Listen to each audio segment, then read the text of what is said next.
بسم اللہ الرحمن الرحیم۔ السلام علیکم ورحمۃ اللہ وبرکاتہ۔ قلب مومنہ چینل پر خوش آمدید۔ آج کا ہمارا تعلیم الاسلام کا سبق ہے جماعت اور امامت کا بیان۔ چلتے ہیں سوالوں کی طرف۔ پہلا سوال ہے جی ہمارا، امامت سے کیا مراد ہے؟ تو اس کا جواب ہے، امامت کے معنی سردار ہونا۔ نماز میں جو شخص ساری جماعت کا سردار ہو اور سب مقتدی اس کی تابعداری کریں اسے امام کہتے ہیں۔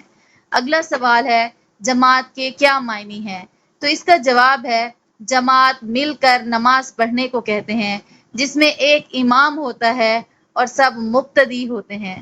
اگلا سوال ہے جی، جماعت فرض ہے یا واجب یا سنت؟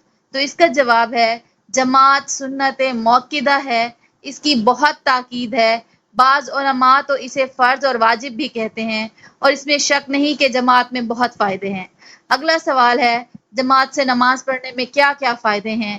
تو اس کا جواب ہے، ایک نماز پر 27 نمازوں کا ثواب ملنا، پانچوں وقت مسلمانوں کا آپس میں ملنا، اس کی وجہ سے آپس میں اتفاق اور محبت پیدا ہونا، دوسروں کو دیکھ کر عبادت کا شوق اور رغبت پیدا ہونا، نماز میں دل لگنا، جماعت میں بزرگ اور نیک لوگوں کی برکت سے گناہگاروں کی نماز کا بھی قبول ہو جانا، نہ واقفوں کو واقف لوگوں سے مسائل پوچھنے میں آسانی ہونا، حاجت مندوں اور غریبوں کا حال معلوم ہوتا رہنا، ایک خاص عبادت یعنی نماز کی شان ظاہر ہونا، ان کے سوا اور بھی بہت سے فائدے ہیں۔ اگلا سوال ہے جی، کن لوگوں کو جماعت میں نہ آنے کی اجازت ہے؟ تو اس کا جواب ہے، عورتیں، نابالغ بچے، بیمار کی خدمت کرنے والے، لولے لنگڑے، اپاہج، کٹے ہوئے پاؤں والے، بہت بوڑھے، اندھے، ان سب کے ذمے جماعت میں حاضر ہونا لازم نہیں۔ اگلا سوال ہے جی، وہ کیا عذر ہیں جن سے اچھے خاصے آدمی کو جماعت میں نہ آنا جائز ہوتا ہے؟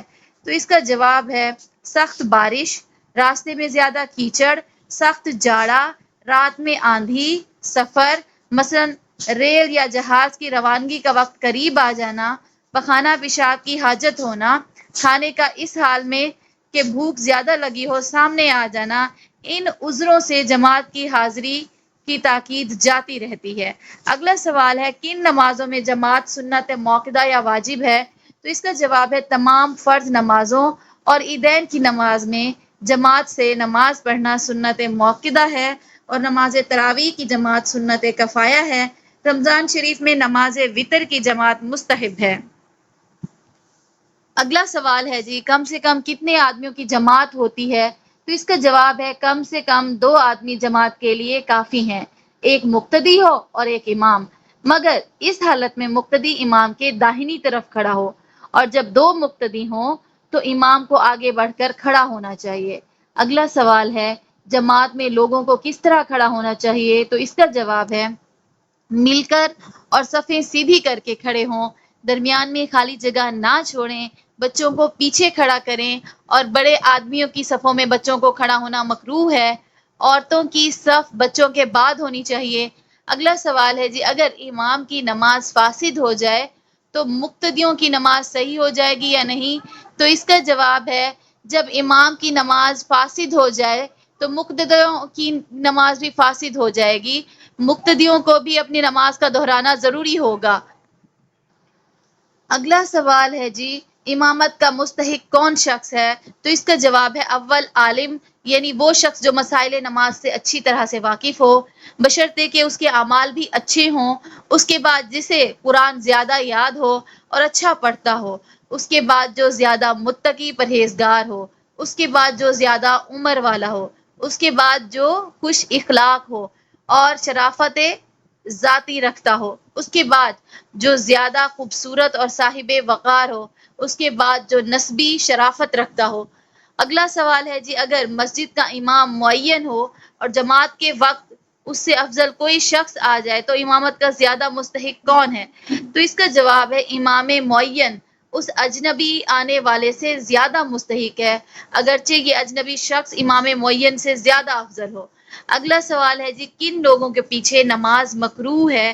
تو اس کا جواب ہے، بدعتی اور فاسق اور جاہل غلام اور جاہل گنوار اور احتیاط نہ کرنے والے، اندھے اور جاہل ولد الزنا کے پیچھے نماز مکروہ ہے۔ لیکن اگر غلام اور گاؤں کا رہنے والا شخص عالم ہو اور اندھا احتیاط رکھتا ہو اور عالم ہو یا قرآن مجید اچھا پڑھتا ہو اور ولد الزنا عالم اور نیک بخت ہو اور ان سے افضل کوئی اور شخص موجود نہ ہو تو ان کی امامت بلا کراہت جائز ہے۔ اگلا سوال ہے کن لوگوں کے پیچھے نماز بالکل نہیں ہوتی؟ تو اس کا جواب ہے دیوانے اور نشے والے اور کافر یا مشرک کے پیچھے تو کسی شخص کی نماز صحیح نہیں ہوتی، اور نابالغ کے پیچھے بالغوں کی اور عورت کے پیچھے مردوں کی نماز صحیح نہیں ہوتی، اور جس نے باقاعدہ وضو یا غسل کیا ہے اس کی نماز معذور کے پیچھے نہیں ہوتی، اور جو پورا ستر ڈھانکے ہوئے ہے اس کی نماز ایسے شخص کے پیچھے جس کا ستر کھلا ہوا ہے صحیح نہیں ہوتی، اور جو رکوع سجدہ کرتا ہے اس کی نماز رکوع سجدے کو اشارے سے ادا کرنے والے کے پیچھے نہیں ہوتی، اور فرض پڑھنے والے کی نماز نفل پڑھنے والے کے پیچھے نہیں ہوتی۔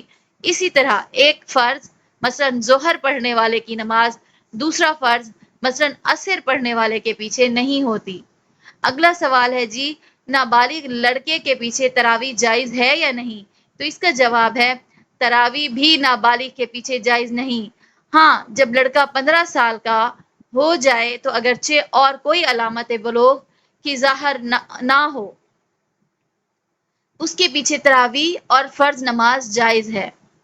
آج کے لیے بس اتنا ہی۔ اگر آپ چینل پر نئے ہیں تو چینل کو سبسکرائب کریں، ویڈیو کو لائک کریں اور آگے شیئر کریں۔ جزاک اللہ خیرن۔